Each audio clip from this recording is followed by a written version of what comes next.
想做一個白咖喱先啦，因為白咖喱都要少少時間嘅。咁就係點做呢？就首先要起鑊，起到差唔多見煙呢，就擺個雞扒落去啦。但未擺雞扒之前呢，都要醃少少料啦。咁就會擺一個生抽啦，好少嘅老抽，跟住少少魚露，有少少糖。咁同埋呢，我哋要擺少少啲香茅啊。咁香茅你係切個絲就得噶啦。再碎多少少會入味啲，快啲煮到去入晒個香茅味。咁同埋要擺個蒜粒啦。好，咁輕輕就massage啦，即係好似你幫你老婆啊，翻屋企人哋攰嘅，就用個陰力咁慢慢捽下，咁個肉咧又唔會咁大壓力啦，又舒緩下神經啦，咁啊煮得係靚啲，好食啲嘅。咁你會話點解我醃呢隻雞即係臨時醃完即刻走去煎，咁唔係唔入味？咁其實我個雞就想要少酸味就得噶啦，因為個靈魂咧都係一個白咖喱嘅入邊嘅。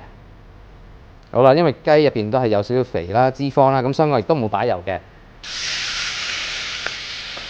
咁因為而家有啲糖咧，所以我就盡量唔好較咁高溫度。你高溫度一時你好快燶啊。點解你燶得嚟入邊又唔熟咧？咁咪唔得喎，咁咪會甘甘地、苦苦地，所以成件嘢唔好食。咁呢個材料個白咖咧，其實好簡單嘅，個靈魂都係用翻啲好新鮮嘅香料啦。嗱，咁同埋我都要講翻啦，其實食每一樣嘢都有個層次感嘅。咁所以其實有時擺辣咧，其實未必係唔好，但係要睇你擺嗰個辣嘅程度去到點。如果擺得好微地辣咧，亦都可以嘅。微啲辣未必你有時食得到，你搣慢你覺得係 detect 到你條脷覺得有個辣咁嘅感覺。好，而家煎到咁上下。嗱，呢個煎 pan 咧，記住唔好洗喎，因為全部啲精華咧都喺晒入邊嘅，即係好似我煮牛扒咁啊。你煮牛扒煎到咁上下嘅，跟住你入邊都有啲焦糖啊，或者嗰啲煮香咗嘅嗰啲血啊、血汁啊、血水啊。咁其實我哋會之後佢就舉翻過嚟，就用翻個醬汁打翻起入邊嗰焦起咗嗰個嗰啲渣，咁你更加打翻個鮮味咯。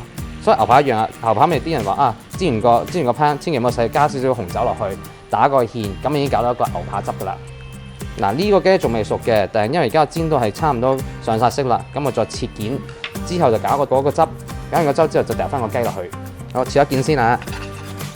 OK， 好啦，咁我而家咧就趁住呢個 pan 仲熱咧，咁啊加高少少火，去到大約中火，咁啊要爆香我哋嗰啲蒜頭啦。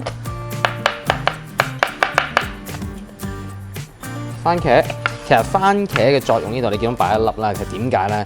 因為其實番茄可以帶翻個鮮味嚟嘅，即係辣椒咧，我將佢擺到辣椒嗰下咧，所以要識運用佢哋嗰個材料啊，同埋佢嗰個數量啦。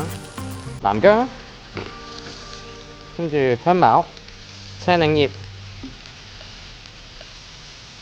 跟住咧我擺個椰奶。咁椰奶咧其實個份量啦，即係1對1啦，1級椰奶1級嘅水。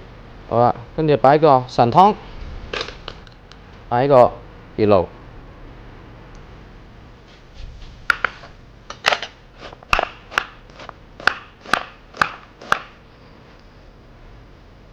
好啦，跟住支小檸檬落去，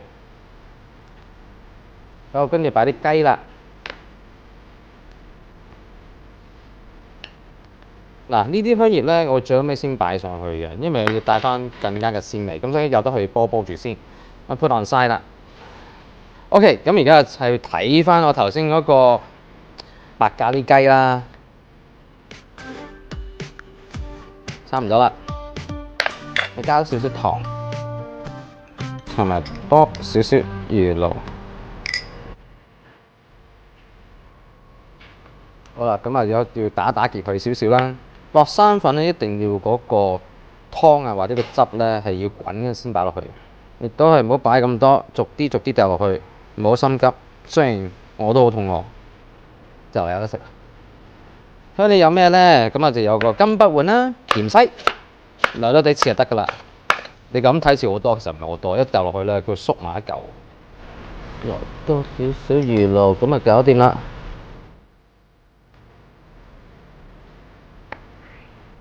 我淋咗咩啊？揼少少呢啲叫做炸蒜啦。好啦，咁啊搞掂啦。呢個白咖喱雞。